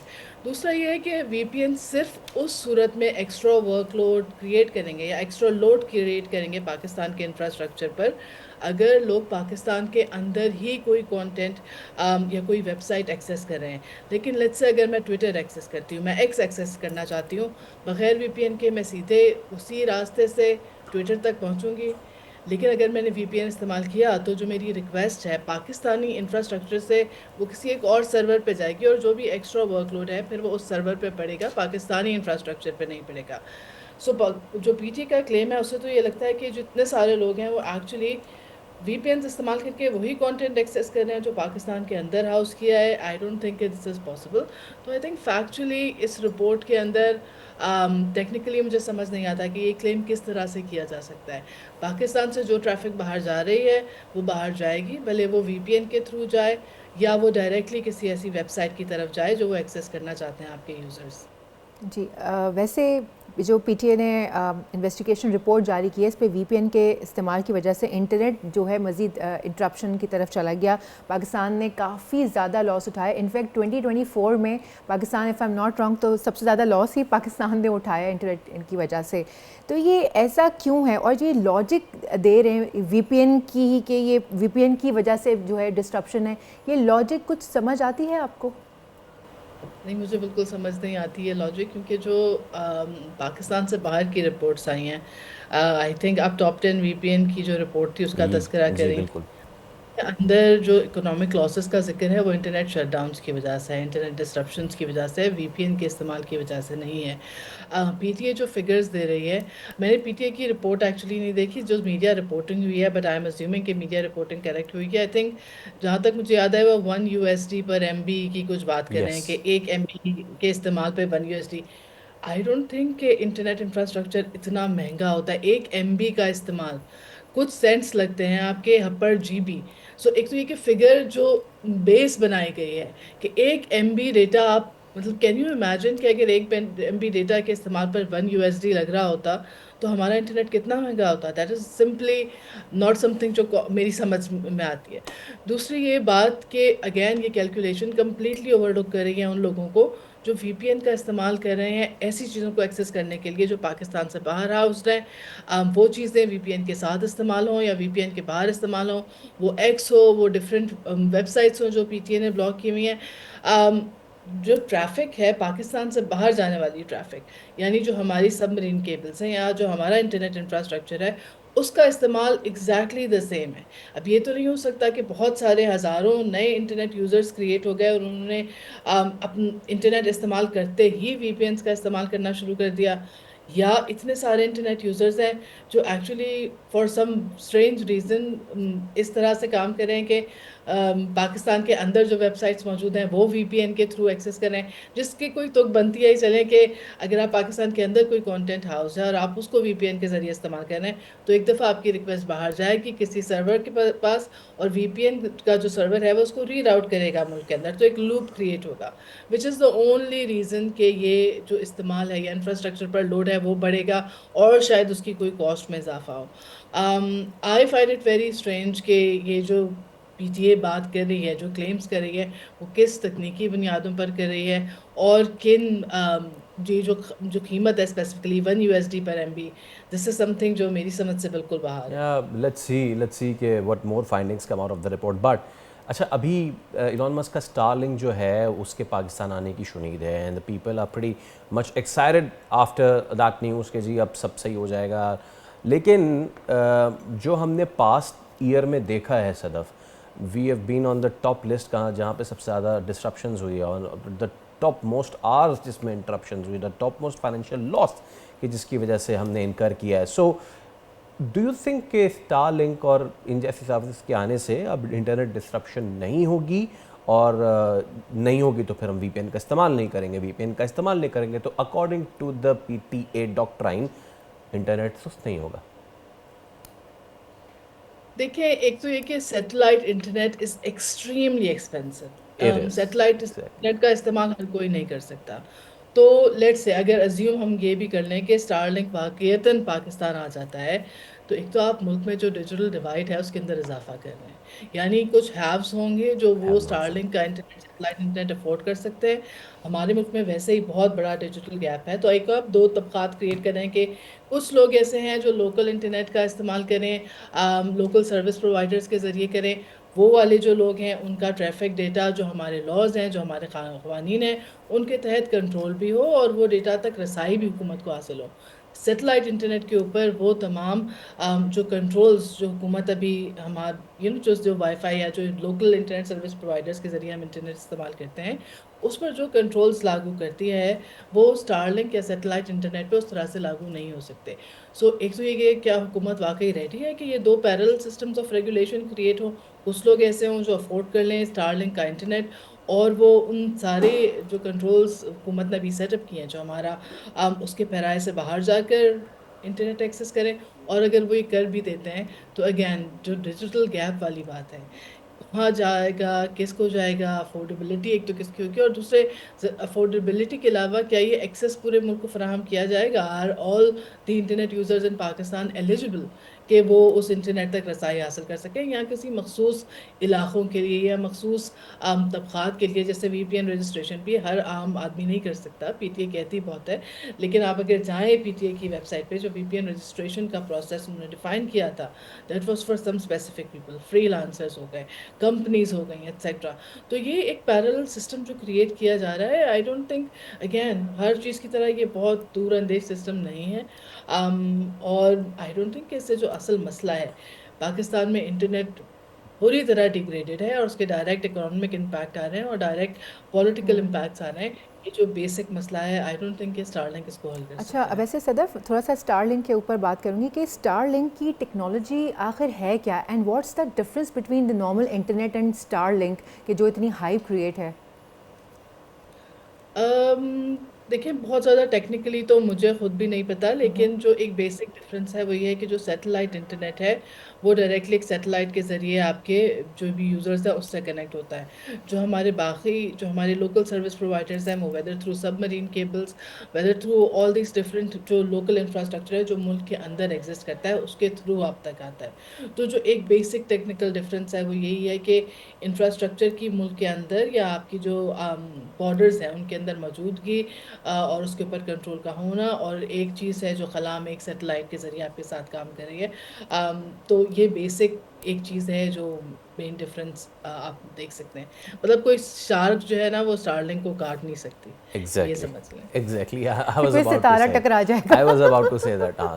ये हो सकता Maybe a comet can crash on that. चले. दुमदार सितारा Let's टकरा see. Let's see. Thank you so much, Sadaf Khan, हमारे साथ आप मौजूद थी, and with this positive attitude के पाकिस्तान में इंटरनेट जो है वो अब उसकी फराहमी इतनी ज़्यादा मअतल नहीं होगी। पाकिस्तान में इंटरनेट की क्या, पूरी दुनिया में कहीं भी इंटरनेट की फराहमी जब मअतल होती है तो लोग VPN की तरफ जाते हैं। तो VPN डिजीज़ नहीं है, VPN तो एक तरह का, इसको कहते हैं होम्योपैथिक दवा है जो लोगों को मजबूरन लेनी पड़ती है। आप असल मर्ज़ की तरफ जाएं, उस शार्क को पकड़ें जो बार बार हमारा इंटरनेट खा जाती है। वो शार्क पकड़ जाएगी तो फिर इंटरनेट की केबल कोई नहीं खाएगा और फिर कोई VPN भी यूज़ नहीं करेगा। इसी के साथ ब्रेक ले लेते हैं। ब्रेक लेते हैं।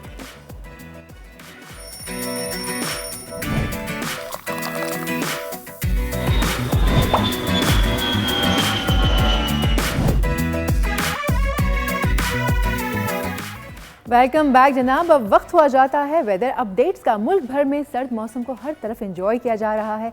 कहीं पहाड़ी इलाकों में बर्फबारी के साथ फैमिलीज मज़े उठा रही हैं, तो कहीं पहाड़ों पे लोग बैठ के मूंगफलियां खा रहे हैं, कहीं ठंडी हवाओं में बैठक लगाकर कॉफ़ी और चाय एंजॉय की जा रही है जनाब। मतलब कि सारा जो मुल्क है इस वक्त वो सभी के सभी एंजॉय कर रहे हैं सर्दी को। आज मुल्क भर में कई शहरों में मौसम जो है वो सर्द और खुश्क रहने का इम्कान है। महकमा मौसमियात के मुताबिक आज मुल्क के बेशतर इलाकों में तेज़ हवाएं चलने की एक्सपेक्टेशन है। ख़ास तौर पर पंजाब और बलूचिस्तान तेज़ हवाओं की ज़द पर ही रहेंगे। अगर आज अहम शहरों के दर्जे हरारत की बात करें तो हमारे शहर कराची में जो आज मिनिमम टेम्परेचर एक्सपेक्टेड है जनाब वो है 12 और मैक्सिमम जाएगा 26 डिग्री तक। सूरज जो है वो चमकता रहेगा। हैदराबाद की अगर बात करें तो हैदराबाद में आज जो मिनिमम टेम्परेचर एक्सपेक्टेड है वो है 11 और मैक्सिमम जाएगा 26 डिग्री तक। लेकर चलते हैं आपको मीरपुर ख़ास। तो मीरपुर ख़ास में जो जनाब आज मिनिमम टेम्परेचर एक्सपेक्टेड है वो है 8 और मैक्सिमम जाएगा 27 डिग्री तक। और आप देख सकते हैं मेरे पीछे बादल नज़र आ रहे हैं, तो बादलों का राज रहने का इम्कान है। नवाबशाह में जबकि आज जो मिनिमम टेम्परेचर एक्सपेक्टेड है वो है 8 और मैक्सिमम जाएगा 24 डिग्री तक और पार्टली क्लाउडी रहने का इम्कान, यानी कि सूरज की आंख मचोली जारी रहेगी। जबकि लाड़काना में जो आज मिनिमम टेम्परेचर रिकॉर्ड किया जाना है वो है 8 और मैक्सिमम जाएगा 25 डिग्री तक और यहाँ पर भी पार्टली क्लाउडी रहने का इम्कान। जबकि गवादर में जनाब सर्द हवाओं के साथ साथ जो टेम्परेचर मिनिमम रिकॉर्ड किया जाना है वो है 14 और मैक्सिमम जाएगा 24 डिग्री तक और यहाँ पर भी बादलों का राज रहेगा। क्वेटा में भी बादल ही बादल छाए रहेंगे आज और जो मिनिमम टेम्परेचर रिकॉर्ड किया जाएगा वो होगा 0 और जो मैक्सिमम जाएगा वो जाएगा 17 डिग्री तक। जबकि मुल्तान में जो मिनिमम दर्जे हरारत एक्सपेक्टेड है वो है 5 और ज़्यादा से ज़्यादा जो जाने का इम्कान है वो है 25 और हवाएं जो हैं यहाँ पे चलती रहेंगी जैसे कि आपको मैंने पहले ही बताया था। जबकि लाहौर में आज जो मिनिमम टेम्परेचर एक्सपेक्टेड है वो है 4 और मैक्सिमम जाएगा 16 डिग्री तक, यहाँ पर भी हवाएँ चलती रहेंगी। फैसलाबाद में जो आज मिनिमम टेम्परेचर होगा वो होगा 6 और मैक्सिमम जाएगा 19 डिग्री तक और यहाँ पर भी हवाओं का राज रहेगा। शहर इक़्तिदार यानी कि इस्लामाबाद में भी सर्द हवाओं का राज बरकरार, बादल भी बरकरार और आज जो मिनिमम दर्जे हरारत एक्सपेक्टेड है वो है 3 और मैक्सिमम जाएगा 20 डिग्री तक। वहीं के पड़ोसी यानी कि मरी में जो सुहाना मौसम है वहाँ पे मिनिमम दर्जे हरारत एक्सपेक्टेड है 2 और मैक्सिमम जाएगा 14 डिग्री तक और सूरज की आंख मचोली जारी रहेगी। जबकि पेशावर में जो आज टेम्परेचर मिनिमम रिकॉर्ड किया जाना है वो होगा 3, पार्टली क्लाउडी रहने का इम्कान और मैक्सिमम जाएगा 19 डिग्री तक।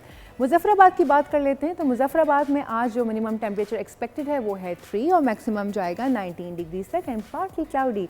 जबकि स्कर्दू में जो आज हमें रिकॉर्ड किया जाना है टेम्परेचर वो होगा -17 एग्जैक्टली, इसीलिए मैं भी थोड़ा फंबल कर गई कि ये गलत तो नहीं लिखा, -17 और जो मैक्सिमम जाने वाला है वो है -6, जबकि स्काई जो है वो क्लियर रहेगा। तो ये थी वेदर अपडेट्स अब तक की, लेकिन इसके बाद भी थोड़ी सी वेदर के ऊपर बात करेंगे फैसल के साथ। Faisal, over to you. मज़ीद मौसम की ही बात करते हैं क्योंकि मुल्क भर में सर्दी की शदीद लहर है। इसी वाले से चीफ मेट्रोलॉजिस्ट सरदार सरफराज साहब हमारे साथ मौजूद हैं। सरदार सरफराज साहब, a very good morning, a very good cold morning to you as well. उम्मीद है आप खैरियत से होंगे। सरदार साहब, आज मौसम की अपडेट जो है ना वो पाकिस्तान के जो शिमाल मगरिब है चित्राल, वहाँ से शुरू करते हैं। हाँ। और क्या सिचुएशन है इस वक्त वहाँ पे? बर्फ़बारी तो ग़ालिबन है या नहीं है, ये आप बताएँ इस वक्त। जी, बहुत शुक्रिया। देखें बर्फ़बारी वगैरह तो 3-4 दिन पहले तक थी। अच्छी बहुत तेज़ बारिश हुई है चित्राल में। ये कोई 3-4 दिन का स्पेल था, वहाँ पर वक्फे से होती रही बारिश भी और बर्फ़बारी भी। और इसी तरह से वादी सवात में भी अच्छी बारिश भी हुई, बर्फ़बारी भी हुई, और गिलगित बल्तिस्तान की तरफ भी हुई, कश्मीर वैली में भी हुई, और मरी साइड पे भी हल्की फुल्की बर्फ़बारी हुई थी। बाकी सवात वगैरह की तरफ और चित्राल वगैरह की तरफ तो अच्छी हैवी स्नोफॉल हुई थी। तो अभी तो ख़त्म हो गया, वो वेव निकल गई थी 2 दिन पहले, यानी 6 तारीख तक था ये सिलसिला बारिश और बर्फ़बारी का। और 7 से ऑनवर्ड फिर अब तो ड्राई वेदर है, कोल्ड एंड ड्राई। तो ज़ाहिर है जब आपकी वेस्टर्ली वेव निकल जाती है बारिश और बर्फ़बारी बरसा कर, तो उसके बाद फिर कोल्ड एयर ज़्यादा शिद्दत की होती है। तो इस वजह से अब टेम्परेचर ज़्यादा गिर गए हैं, -12 -13 स्टोर और स्कर्दू और इन तमाम एरियाज़, फिर कालाम में भी इसी रेंज में चल रहा है। और वही सर्दी की लहर कराची तक भी पेनिट्रेट हुई है। कराची में पिछले 3 दिन से टेम्परेचर 8 और कहीं कहीं तो 6 तक भी रिकॉर्ड हो रहा है। 6 से 8 इस रेंज में आ रहा है। अच्छा, सरदार साहब, इसमें एक ये भी चीज़ है कि पंजाब की अगर अब बात कर ली जाए, क्योंकि वहाँ पे लाहौर में इस वक्त सेंट्रल पंजाब समेत काफ़ी ज़्यादा सर्दी हो रही है। हम मज़ीद भी इस पे बात करेंगे, लेकिन जैसे कि हम देख रहे हैं कि जो पाकिस्तान का जो शुमाल का जो पट्टी है वहाँ पे बर्फ़बारी की एक लहर आई थी और बारिश और बर्फ़बारी बड़ी ज़बरदस्त हुई, आप देख भी सकते हैं। और फैसल, मुझे लग रहा है उसी की वजह से शायद सर्दी जो है वो ज़्यादा बड़ी है, इवन कराची में भी। ये वो सरदार सरफराज साहब ने बताया है कि वो, लेकिन हाँ ये भी देखना है कि वो ऊपर से सर्दी कराची आई या फिर हमारे कोयटा से जो है, क्योंकि जो कि सबसे ज़्यादा कहा जाता है कि वहाँ से आई है। ओके सरदार सरफराज साहब, अब ज़रा हम सेंट्रल पंजाब की बात करें। वहाँ पे क्या है टेम्परेचर, दर्ज हरारत आगे आने वाले दिनों में क्या होने जा रहा है? देखिए, वही सेंट्रल पंजाब यानी लाहौर और गिरदुनवा का टेम्परेचर 4-5 इस रेंज में चल रहा है, जहाँ से हमारे पास ऑब्जर्वेशन आ रही है। और इस्लामाबाद में तो 1 डिग्री तक पहुँच चुका हुआ है और उससे नीचे हो सकता है कि 0 तक भी मतलब और गिर सकता है। इसी तरह से लाहौर में भी मतलब 2 से 4 की रेंज में अगले दिनों में आ सकता है टेम्परेचर, क्योंकि ये कोल्ड वेव परसिस्ट करेगी। लेकिन लाहौर और गिरदुनवा में इम्कान ये है कि 11 तारीख को, आज तो 9 है, हाँ 11 जनवरी को कुछ हल्का सा स्पेल है उधर बराबर में। इंडिया से असल में वेस्टर्ली जो ट्रफ है ना, वो इस वक्त सेंट्रल इंडिया और वेस्टर्न इंडिया उसके ऊपर से गुजर रही है। तो उसका इन्फ्लुएंस कुछ ना कुछ लाहौर, नीचे साहिवाल, फैसलाबाद और साउथ पंजाब को टच करती हुई एक तरह से ये वेव निकलेगी। तो 11 तारीख को वहाँ पर हल्की फुल्की बारिश हो सकती है लाहौर और गिरदुनवा वगैरह में। लेकिन साथ साथ ज़ाहिर है कि सर्दी की शिद्दत या ये वेव बरकरार रहेगी जब तक कि अगली वेस्टर्ली वेव, अच्छी वेव नहीं आ जाती, जो कि इम्कान है 22 जनवरी को एक और वेस्टर्ली वेव दाखिल होगी बलूचिस्तान वगैरह में भी। और इसी तरह से नॉर्दर्न एरियाज़ में, इस्लामाबाद से जो नॉर्थ में इलाके हैं, इस्लामाबाद के नॉर्थ में, उन एरियाज़ में बारिश भी और बर्फ़बारी का भी बाइस बनेगी। तो तब तक सर्दी इसी तरह से रहेगी। टेम्परेचर तो मतलब इस्लामाबाद और मरी साइड पे तो 0। ठीक, बहुत शुक्रिया सरदार सरफराज साहब, हमारे साथ आप मौजूद थे और मुल्क के हवाले से हमें अपडेट कर रहे। चले जी, अब आगे बढ़ें। पाकिस्तान में रफ़ाही और फलाही इदारों की कोई कमी नहीं है और ऐसे अफराद की भी कमी नहीं जो समाजी खदमात अंजाम देते हैं। इन नामों में एक नाम और जुड़ गया है, उज़्मा आसिफ की बात। उनकी ख़ास बात यह है कि इस वक्त वो बच्चों की किफ़ालत करने वाली सबसे कम उम्र पाकिस्तानी है। उज़्मा ने कई बच्चों की किफ़ालत का ज़िम्मा उठाया हुआ है। इस सिलसिले में एक केयर होम बनाया है। उज़्मा पहले मुख्तलिफ NGOs में काम किया करती थी और इसके बाद उन्होंने डिसीजन लिया कि क्यों ना अपना ख़ुद का केयर होम बनाया जाए। और अब क्योंकि ये सोशल वर्क कर रही हैं तो उन्होंने अपनी तालीम के लिए भी BSc सोशल जो वेलफेयर है उसका भी फ़ैसला किया है। उज़्मा ने 3 बच्चों से इस सफ़र का आगाज़ किया था और अब ये सफ़र कितना जा चुका है, ये उज़्मा आसिफ जो कि सोशल एंटरप्रेन्योर है, उन्हीं से बात कर लेते हैं। उज़्मा, अस्सलाम वालेकुम, वेरी गुड मॉर्निंग और उम्मीद करते हैं आप खैरियत से होंगी। उज़्मा, 16 साल की उम्र में आपने इस शेल्टर होम की, इस केयर होम की बुनियाद रखी है। कैसे इसका आगाज़ हुआ और कितने बच्चों से शुरू किया और अब कितने बच्चे आपके पास हैं? जी बिल्कुल ठीक है, अल्हम्दुलिल्लाह मैं ठीक हूँ। और मैं इस जर्नी का मेरी आगाज़ हुआ था जब मैंने अपनी स्कूल लाइफ एंड हुई थी। और स्कूल लाइफ एंड होने के बाद फिर हर स्टूडेंट चाहता है कि उसको नई आज़ादी मिलती है, वो चाहता है कि इस तरह का कुछ ना कुछ किया जाए। तो देन जब कॉलेज में एडमिशन हुआ तो मेरा इस वक्त काफ़ी रुझान हुआ था और फिर मैंने अपनी जर्नी को स्टार्ट किया था। बेसिकली मेरी ये जर्नी स्टार्ट हुई थी मेरी कॉलेज लाइफ से, यानी जैसे स्कूल लाइफ एंड हुई थी। तो एक्चुअली हमारे घर में भी ऐसा था कि ज़्यादा किसी की हेल्प करना इस तरह का था। और फिर करते करते मुझे ये था कि हमारी कम्युनिटी के इर्द ऐसे बहुत सारे लोग हैं जिनकी हम हेल्प आउट कर सकते हैं, जिनको हमारी ज़रूरत है। मैं स्टार्ट किसी और के लिए करना चाहती थी, लेकिन उस टाइम पे ऐसे बच्चे मौजूद थे जिनको हमारी ज़रूरत थी। और कुछ एरियाज में मैंने विज़िट किया था, मुझे पता चला था कि ये वो बच्चे हैं जो कि अपना ख्याल खुद नहीं रख सकते थे। इनको ये भी नहीं पता कि कौन इनके लिए बेहतर सोच रहा है या कौन इनके लिए गलत सोच रहा है। तो देन उन बच्चों को मैंने अपने पास अडॉप्ट किया था। तो उज़्मा, आपने ये 18 बच्चे अडॉप्ट ने उस सेंटर में रखे हुए जो केयर होम आपने शेल्टर होम उनके लिए बनाया है, और वहाँ पर कौन कौन सी सहूलियात फराहम? आप तो खुद इतनी छोटी हैं, तो आपके साथ कोई टीम भी मौजूद है जो आपको सपोर्ट कर रही है? बिल्कुल, बच्चों के लिए हम लोगों ने अलग से केयर होम बनाया हुआ जहाँ पे उनको रखा हुआ है। और फैसिलिटीज़ जिस तरह से हम अपने बच्चों के लिए डिज़ाइन करते हैं कि उनको एजुकेशन की फैसिलिटीज़ और हेल्थ फैसिलिटीज़ और उसके अलावा IT की फैसिलिटीज़ और सारी चीज़ें जो हम अपने बच्चों के लिए सोचते हैं बिल्कुल सेम होने के लिए हम वो कर रहे हैं। और इसमें यह है कि हम बच्चों को IT की तरफ बहुत ज़्यादा लेकर जा रहे हैं और बच्चों को जो उनकी एजुकेशन के साथ साथ जो उनकी स्किल्स हैं ताकि वो अपनी प्रोफेशनल लाइफ में आकर कुछ ना कुछ अपने लिए अर्न कर सकें। अगर वो 18 साल तक होते हैं तो हमारे तो पाकिस्तान में ये रुझान है ना कि 18 साल तक बच्चा अपने पेरेंट्स पे डिपेंड होता है, लेकिन जिस बच्चे के पेरेंट्स नहीं है वो किस तरह से उन पर डिपेंड हो सकता है। तो हमारा यही प्लान है कि हम हर बच्चे को 18 ईयर तक पहुँचने से पहले उसको सेल्फ डिपेंडेंट बना दें ताकि वो किसी और पर डिपेंड ना करे, अपने लिए खुद ही अर्निंग सोर्स क्रिएट करें। उम्र से लेके किस उम्र तक के बच्चे आपके केयर होम में उज़्मा? इस वक्त यहाँ पर 3 साल से लेकर 11 साल तक के बच्चे मौजूद हैं, जिसमें बच्चे भी हैं और बच्चियाँ भी हैं। और अलग-अलग हम लोगों ने किए हुए इंतजाम।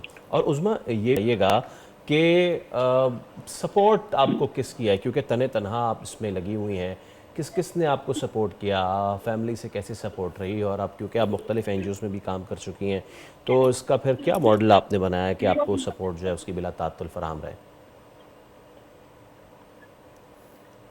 जी बिल्कुल, जब इसको स्टार्ट किया था तो बेसिकली इसको मैंने अपनी फैमिली से खुद स्टार्ट किया था। जब मैंने उनके साथ डिस्कस किया जैसे कि मैं पहले अपनी स्टडीज़ को कंप्लीट कर लूँ, तो देन मैंने जो स्टार्ट के कुछ स्टेप्स लिए थे वो मैंने उनसे उसको हाइड करके रखा था। लेकिन कुछ टाइम के बाद जब मैंने उनके साथ डिस्कस किया तो मुझे मेरी फैमिली ने सबसे ज़्यादा सपोर्ट किया और अभी तक जो मुझे सपोर्ट कर रही है मेरी फैमिली कर रही है। और इसके अलावा मेरे फ्रेंड्स हैं जो कि मुझे बहुत ज़्यादा सपोर्ट कर रहे हैं और जिन्होंने फैमिली से भी पहले मुझे सपोर्ट किया था। तो अभी तो बेशक सबसे पहले तो अल्लाह ताला की ज़ात है जो कि आपके लिए वसीले, जो कि सिर्फ आपको वसीला बनाती है किसी के लिए। बेसिकली तो हम उनके लिए कुछ भी नहीं कर रहे, हम एक सिर्फ वसीला ही हैं। और मेरे साथ जो लोग जुड़े हुए हैं वो मुझे बेसिकली हेल्प कर रहे हैं, जिसमें मेरी फैमिली और फ्रेंड्स हैं। चलें ठीक है, बहुत आपका, और इसी तरीके से आप लोगों की खिदमत करते रहें, इसी तरीके से लोगों का सहारा बनते रहें, क्योंकि इंसान ही इंसान के काम आता है। और पाकिस्तान में हम देखते हैं कि जहाँ बहुत सारे लोग जो हैं वो एक दूसरे की मदद करते नज़र आते हैं, इस तरह की NGOs हो गए, इसकी बहुत ज़रूरत है, क्योंकि आपको पता है हमारे यहाँ बेसिक राइट्स जो हैं उसका तो हाल अहवाल क्या है। तो ऐसे में कुछ लोग खुद उठते हैं और ख़ुद ही मामला अपने हाथ में लेके मैंने आपसे कहा ना जैसे अभी कि अल्लाह ताला खुद चूज़ करता है ऐसे लोगों को ताकि वो दूसरे लोगों के लिए राह बने, खिदमत करें। अल्लाह ताला अपने हुकूक माफ़ कर देता है लेकिन हुकूकुल बात माफ़ नहीं करता। तो उस तरह से सिर्फ यही नहीं, मैं कहना चाहूँगी कि और आम लोग भी, हम सभी को भी जो है ना दूसरे लोगों का ख्याल रखना चाहिए अपने अड़ोस पड़ोस में, क्योंकि वो कहते हैं ना शायद इकबाल साहब का शेर, अल्लामा इकबाल का है, लोग वही जहाँ में अच्छे आते हैं जो काम दूसरों के। एब्सोल्युटली। चले इसी के साथ हम शो का आज इख्तिताम करते हैं और आपसे मुलाकात होगी कल। रखिए अपना ख्याल, अल्लाह हाफ़िज़।